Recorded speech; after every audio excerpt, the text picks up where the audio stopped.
A loaded night in the NBA with plenty of upsets, big wins, big performances, and concern across the association. We'll talk about it all in today's Lockdown NBA Game Night. When that final buzzer rings, you know it's time for Locked On NBA Game Night. All the post-game reactions to every game across the league, every single night, with insights only the hosts at Locked On can provide. It's the true NBA fans' one stop for all the action. Every game, every night. It's Locked On NBA Game Night. Tipping off now. Let's get it going on Locked On NBA Game Night. We're here with you talking about the Saturday edition of the NBA. That's Gavin, Schall, host of Locked On Knicks. I'm Rylan, Stiles, host of Locked On Thunder. And we're here to talk about what was a fun, full slate of games. Gavin, I'm doing good. I hope you're doing good as well. Let's start with the Minnesota Timberwolves falling to the Detroit Pistons in what was a fun game to see Edwards go out there and drop 53 points, making over half his shots, 51% of his shots, 10 for 15 from three. But Anthony Edwards literally got no help from anyone else. Julius Randle was 6 for 12 for 17 points. Nobody else cracks double figures. And the Pistons, the scrappy Pistons battling injury with Jaden Ivey hurt, they were able to pull off this win. Starting with Minnesota, Gavin, how concerned are you about this stretch from them? You have Anthony Edwards after every game complaining about something to the media. Last time it was double teams. Now he goes for 50 points, and they don't really have much beside him. What are you looking at when you see Minnesota, a team that last year was in the Western Conference Finals? I can start off by saying I'm less concerned about them than I am Miami and Phoenix. Maybe that puts it in perspective. Like I don't think this is DEFCON 1. The worst case scenario, if this team blows up, you still have, I mean, what is he now, 23, 24-year-old Anthony Edwards, like, to build around? Like, the doomsday scenario for them is just not the same as these other teams with older stars that just have no pivot, right? And even saying that, like, I coming into tonight was relatively bullish on Minnesota. They've pretty much played the hardest schedule in the NBA since Thanksgiving. Like, Detroit was arguably the worst team they played since. I think the only other non-playoff team they faced in that stretch was the Sacramento Kings. Every team they faced in that stretch was at least in the playoffs or the play-in at the time of playing them. So all important context, obviously still incorporating Julius Randle and Dante DiVincenzo. All that being said, like, this team does not make sense as currently constituted. The cat trade, it was a cat move. Obviously, it made them worse, and I'm still a little surprised they did it after their best season in franchise history a year ago. But Ant's amazing. It was nice to see him bounce back from a really bad game against the Celtics. Like, the way he was hunting threes in this one, and I didn't even think it was like totally a selfish effort. Like, he did a great job dragging out double teams. Like, the few buckets other guys did score were often because he was getting off the basketball, letting Julius Randle create even a nice give and go with Julius Randle, where he drew two, got off, got it to Randle, cut to the basket, and got a layup. So fantastic game for him. I was really impressed with Detroit in this one. That might have been my bigger takeaway than total panic for Minnesota, other than saying that they're not as good as they were a year ago. Yeah, I agree. I think that with Minnesota, the panic isn't there because this just doesn't feel like real. As you mentioned, it doesn't feel like what they're going to end this group with. Like, they know that this roster is not to snuff in terms of like building it out. They're not going to just settle for this to be their roster the rest of the Anthony Edwards tenure. They're going to have to do something. They could do something at the deadline. Obviously, the summer makes it much easier to go make moves. As currently constructed, they're not good enough, but they have some levers that they can pull to improve this roster. But to your point, Detroit, how exciting for this fan base that's been kicked, bruised, battered through these last few seasons. And now you have Cade Cunningham going for 40 points on 51% shooting. Asar Thompson going for a 10-point, 10-rebound double-double, not missing a single shot. And you just see it coming together with their young pieces. Clearly, it sucks that Jaden Ivey is out, and that's a terrible blow, and hopefully he comes back and is great. But they still have the pieces in the Eastern Conference to make this a memorable and enjoyable season, and I hate that sometimes people look at it through like, you're either going to win a championship or you're not. Clearly, Detroit's not going to win a championship, but from what they've been to what they are now with a new front office that you feel motivated by, kind of inspired by their moves, what a season this has been for Detroit, and I think it'll keep going. Yeah, I'm with you.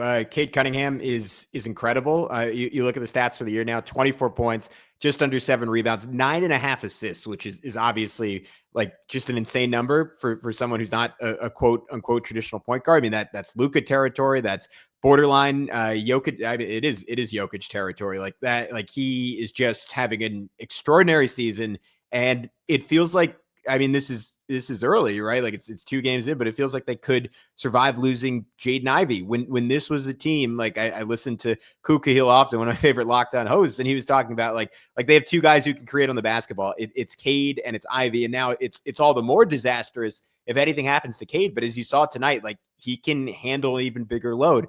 And before we had Cooper Flagg, like he was the guy out of Montford High School, right? Like he had that level of hype, and finally 4 years in, and I saw someone contrasting him with Anthony Edwards, like for years and years, like he had to deal with the spacing issues. He had to deal with zero help, and he just like kept working. Maybe he complained and we missed it because it wasn't a national story, but getting to this point, and he is just an extraordinary player at this point at his height, just the total package. I mean, hitting tough threes, feels like he can get to his mid-range, whatever he wants. Such a soft touch around the rim, like brilliant pace manipulation. One of the best passes I think I've seen all season, like 60-footer. That was like essentially the basketball equivalent of a sidearm. Like he was parallel to the sideline and just threw it on a dot to Malik Beasley, opposite corner from midcourt. Like he's extraordinary. He's an all-star. I think more than that, like if they keep winning like they have 6 out of 7, 8 of their last 11, and he keeps them afloat, like he's going to be bordering on all NBA conversation.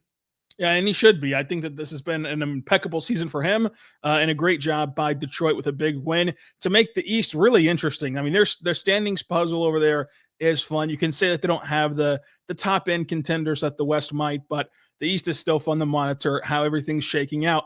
And we saw, going back to the West now, an interconference game between Denver and San Antonio, and they put on a repeat performance from last night where they just were epic in this battle. They went to overtime. It was Jokic. It was Wemby. This time, Jokic gets the better end of things in overtime.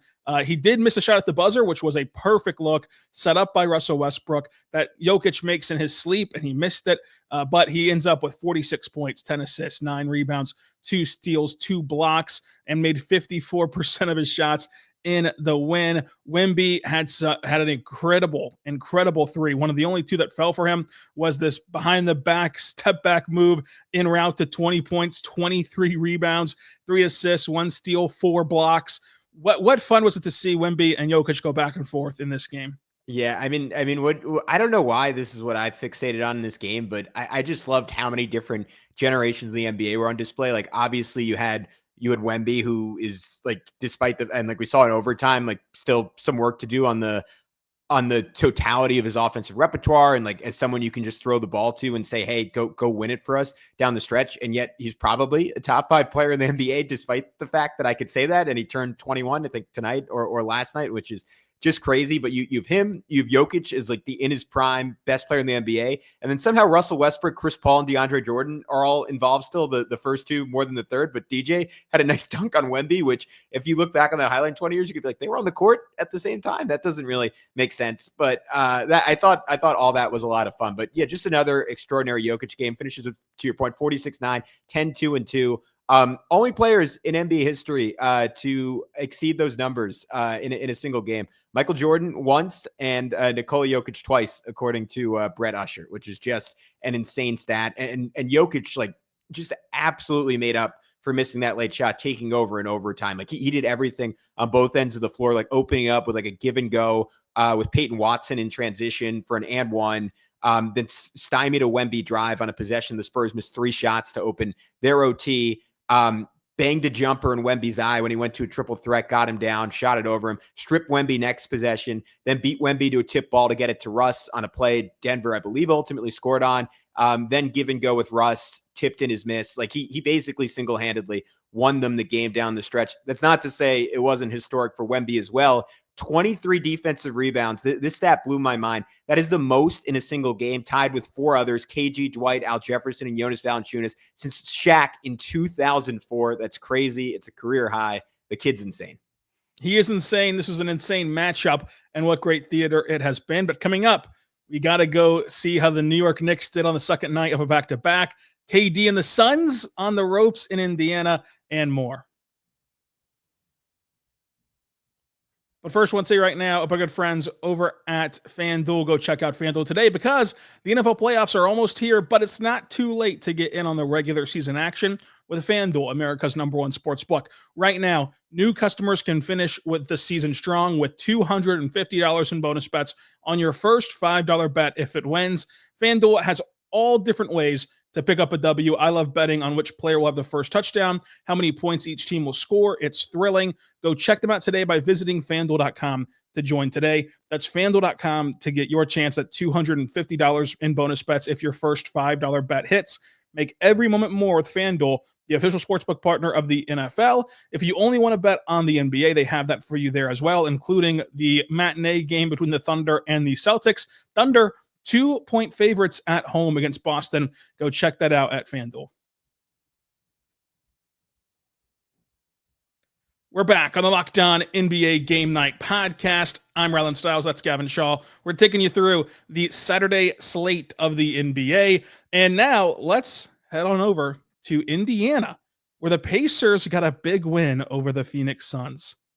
Court behind me is very clean because the Pacers just mopped it with the Phoenix Suns, 126-108. Pacers beat Phoenix in this building. It was tied at halftime, and it was all Pacers in the second half. They rolled offensively. The possession battle was their friend, taking 19 more shots than the Phoenix Suns, taking care of the ball. Offensive rebounds have been the name of the game for the Pacers these last two games as they crush a good team. Again, Phoenix a little stumbly, maybe calling them good's a nice compliment, but Pacers need wins like this. They're back to 500. Offensively, Tyrese Haliburton continues to look great. His second awesome game in a row. 27 points with 2 huge threes late, 8 assists. He kept the ball moving. He kept the Pacers offense humming. Their starters look connected. And they look a little bit more like last year's Pacers. Miles Turner with some forceful plays. He had some huge blocks, a dunk all over Devin Booker. The Booker got out of the way of. Andrew Nembhard has been so important for this team stabilizing. Back to 500 are the Pacers with 2 winnable games coming up. Here they come. And we'll have more on Locked On Pacers. That was Tony East of Locked On Pacers taking you through an interesting night from Indiana because there was moments of this game, despite the lopsided score, where it felt like the Pacers bench was going to let the Suns back into it and kind of overcome them. But their bench not only studied, but ended up playing really good. You had Jarris Walker coming on very strong. Obi Toppin had flashes.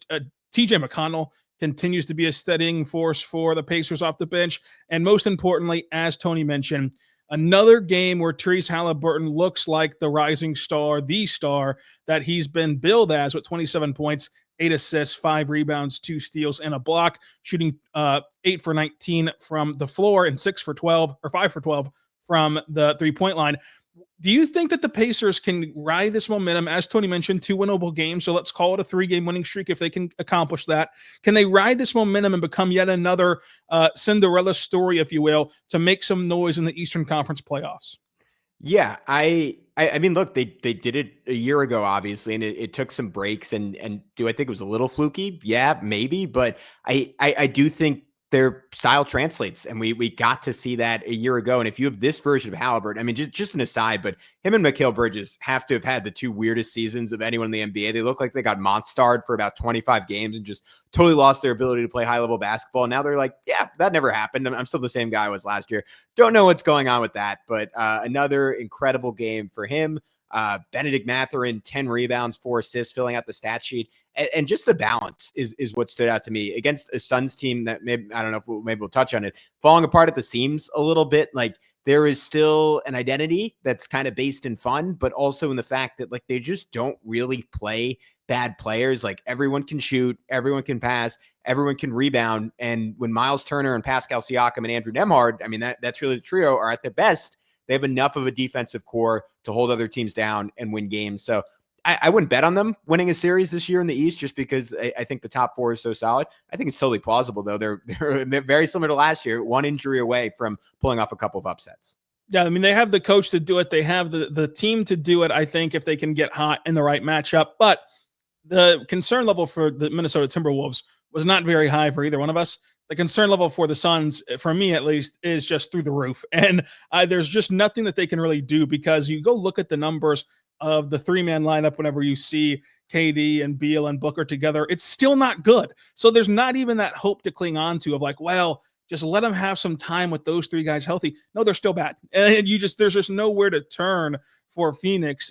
Beal has the no trade clause. You don't want to give up, of course, Booker, because even if you do ultimately have to blow up this trio, he's still young enough to pivot a rebuild around. And then with Kevin Durant, we know the baggage that comes with that and like his age and what that could do for his trade market value. But I just don't know what the Suns should do or what the Suns even can do. Like, where are you at with Phoenix? I mean, I hate to say it because I'm currently a few blocks away from the arena, but and they're very nice to media. They're great buffet if anyone comes through town. But they're about as screwed as any team in the NBA. Unfortunately, they put themselves in a corner, and that 9-2 start looks fluky. I mean, in the moment, it felt a little fluky. I mean, what was their net rating? It was like +2, +3 over and over again. They're relying on Kevin Durant heroics in the clutch, and KD when he plays, like he was really like another brilliant offensive game from him again today. But at this point in his career, like he is a finishing piece on a really good team. And if I were the Suns, like you say, you're not sure what you can do. Like I think the Locked On Suns guys, maybe I have to talk to them next time I'm at a game. Like I think they would totally disagree with me on this.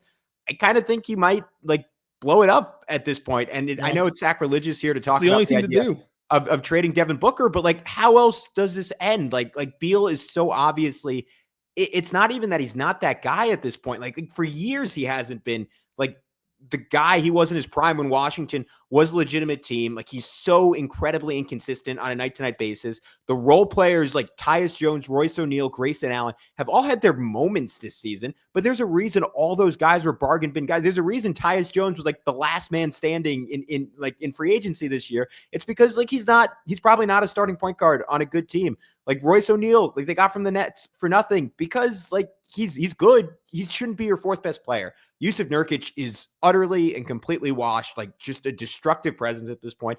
And like they've tried the coaching thing, right? Monty Williams, Frank Vogel, Mike Budenholzer. These are, I don't know if they're perfect coaches, but they are championship coaches. Like at a certain point, you just have to call a spade and say the roster is inherently flawed. And you hope the Houston Rockets will give you your picks back and say, hey, come get Kevin Durant. Throw us maybe another bone. Like, I don't know. Amen Thompson's probably a little too rich. Let's say Tari Eason or something and call it a day and make the Rockets championship contenders. And that sucks because obviously expectations were high for Phoenix in this era. I grew up a fan of the team along with the Knicks. So it sucks for me to say that, but I don't really see where else they go.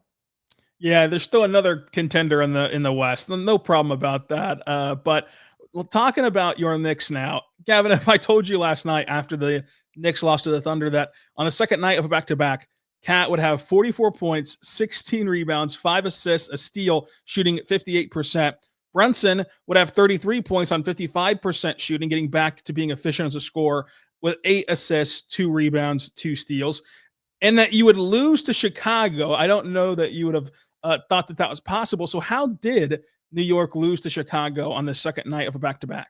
Yeah, get blown out by Chicago. We should say a 41-17 third quarter that ultimately led to a 13-point Bulls win. I don't know if I have a great answer for you other than the fact that these nights happen in the modern NBA, and you see them happen to the best teams in the league, particularly on back-to-backs. But with the prevalence of the three-pointer, like if you're Chicago and you get up a bunch of them and you have a night where you shoot 54, 94 as a team. I have to emphasize that again, as a team on good 3-point volume, you are generally going to win those games. And the Knicks certainly did not help their cause. They were scrambled all over the place defensively, not really good at the point of attack. Kobe White had them running circles as he shot 9 for 11 from distance. And this is frankly an exhausted team, like not even because of the back-to-back. It's because Mikal Bridges, Josh Hart, and OG Anunoby. Rylan, if I were going to ask you where those guys ranked in total minutes in the NBA, just give me a guess. Like I'll tell you they're all in the top 20. Yeah, let's say 1, 2, 3, 4, and 5. I mean, you're good. You're good. They're 1, 2, 3. They're 1, 2, 3 in the NBA in total minutes. That is not a recipe for success. I think some people might agree with me. Some people might call it a little bias. Depth issues aside, which hopefully can be resolved to some extent, a reasonable extent, by Deuce McBride and Mitchell Robinson both getting healthy. Like I think this team has proven to be a championship caliber group, and it's going to take some help because Oklahoma City and Boston just have far more depth. You could argue for the Celtics, at least the frontline talent is even better, as impressive as the Knicks are. But let's just ride down this river with me and say the Knicks are championship contenders. If you accept that, and if you accept they are not a particularly deep team, my philosophy, if I was Tom Thibodeau going forward, would be not to burn these guys out, to do just enough to get a top 4 seed, which I think they could sleepwalk to at this point. And if you get home court, the East is such a crapshoot with like, who knows what Philly looks like? Who knows what Orlando looks like? Who knows what Milwaukee looks like heading into the playoffs? I don't think you can plan around a specific matchup. Obviously, ideally, you would have home court. But if it's at the risk of OG Anunoby, who's like setting, like he has never played this many games in a row, I think like to start a season, at least in his entire career, like they are playing with fire right now. I would have all those guys playing 33, 34 minutes per game because you have a greater goal right now. It's not about winning every game, and it's hard to get that through Tom Thibodeau's head. I give him some credit tonight because outside of Josh Hart, all these guys were under 36 minutes. So maybe baby steps, Rylan, but it was a tough night. They were kind of due for a tough night. They won 10 in a row or 9 in a row and then almost beat the Thunder. So I think it's not the end of the world. Yeah, having seen New York in person, I'll for sure go with you that they are title contenders. The Thunder somehow stole that game and ended up winning by 10, but the Knicks were just awesome in that game, and I think that they were 7 campaign minutes away from beating the Thunder and having a different tune about this weekend. But I'm Rylan, I just want to say our friendship was on the line there. You could have twisted the knife and said, actually, I saw them and they suck. But you went the other way. So now, congratulations. They were good. They were really impressive. You're moving that. You warm my heart. Thank you. Yeah, go ahead. I'm glad I can move up the power rankings. But I'm going to let our good friends over at Locked On Warriors take care of this game against Memphis, where Steph didn't play, Ja didn't play. But there was a stat from this game that you have to hear.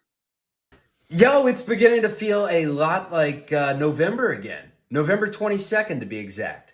First time since that the Warriors have won back-to-back games. That is hard to believe. And like the fall, they're winning with a secret formula. And it's one that most teams win with when they hit this mark.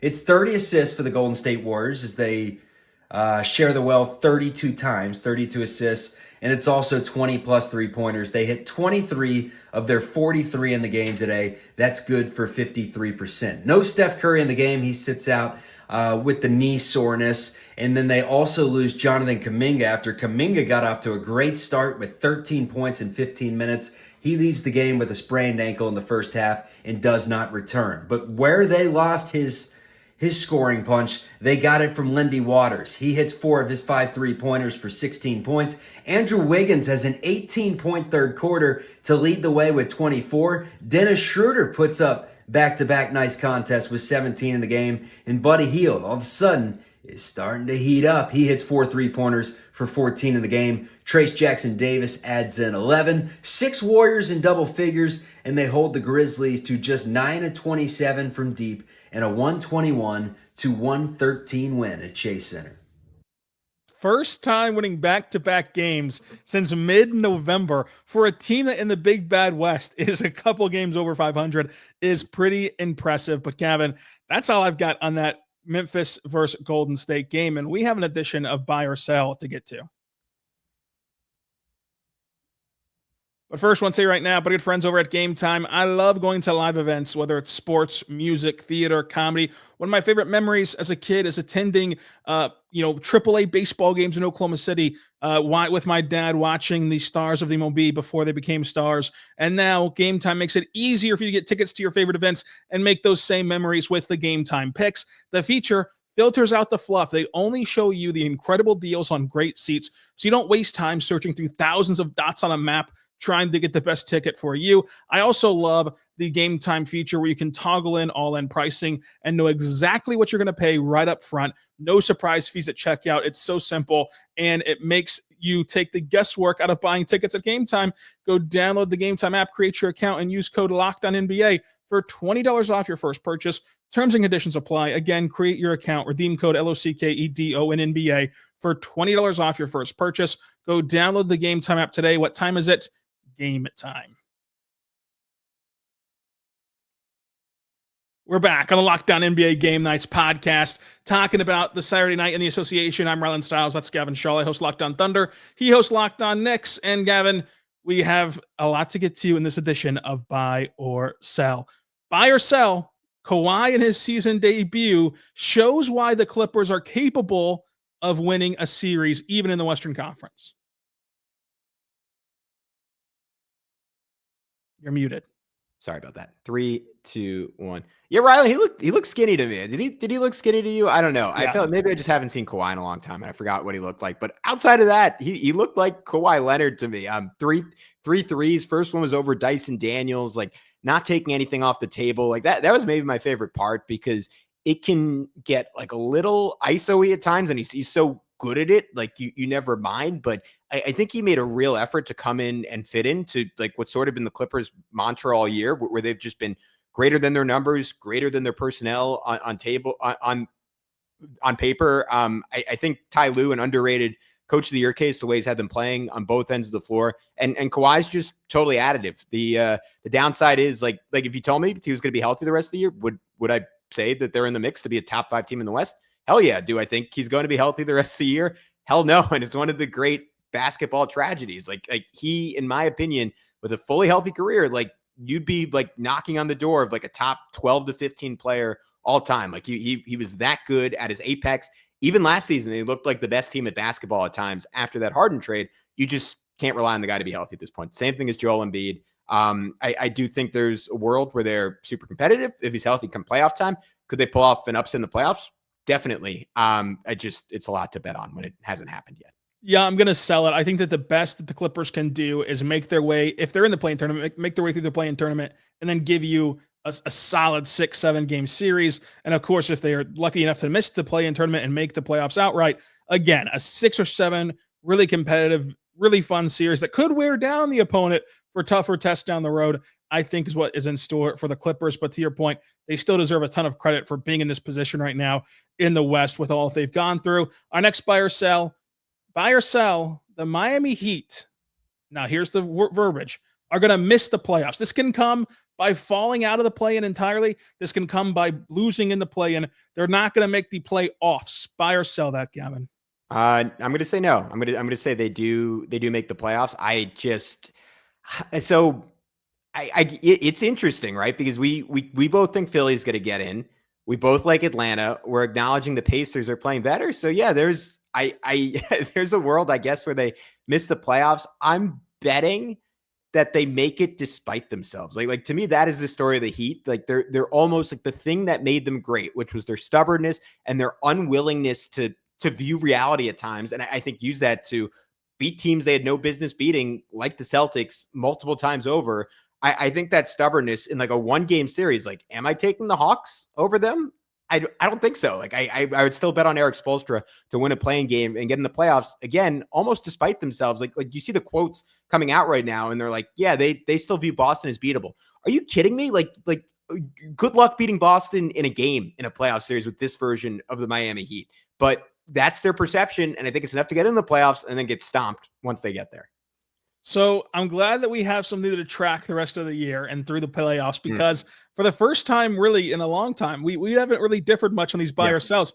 I'm buying that the Heat are going to miss the playoffs. Now, again, I think that they're going to make the play-in tournament. I think that they'll be in the tournament. We'll be watching them on a Tuesday or a Wednesday. But come Saturday, when the first round starts, we will not be talking about the Miami Heat. I just think that there's too many teams that I like who will be more motivated and more conjointed, I guess, if you will, come that time of the season where like the Sixers will be there. The Pistons will be in that tournament. The Bulls will be in that tournament, who are really the only team of this group I think that they could beat is the Bulls. Cause I love the Hawks. I love the Pacers. I love the Sixers. Whoever they face in that grouping, I just think will have the advantage because there's all this Jimmy Butler drama to play out. I personally don't think that they'll get a ton for that trade if it ever does go down. If it doesn't go down, that's extremely awkward. It's just a lot to overcome in one season. But another buy or sell that we could differ on, buy or sell, Milwaukee has to do something to be seen as legitimate contenders. This is a team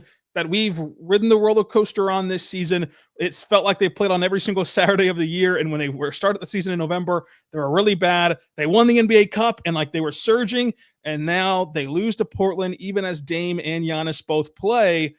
Is there something missing for Milwaukee, or are they just coasting until the playoffs? Wow. So I'm going to I think I might sell this just because I'm too pessimistic on the team and that I don't think a move does make them contenders. Like, I don't think that move is out there. That being said, do they have to make a move? Yeah, because that's like Giannis is like not contractually, but practically, I would say it's a year-to-year situation. And like, when is there going to be a better window than this year? Dame's only getting older. Chris Middleton's only getting older. Brook Lopez is only getting older. Giannis himself is defying time right now, but there's a point where he's not going to be what he currently is, given how his game is predicated. So if they can go and get Cam Johnson and the price is like what, Bobby Portis, Pat Connaughton in that 2031 first round pick, which they'd have to work out some cap mechanics and probably involve a third team to make that happen.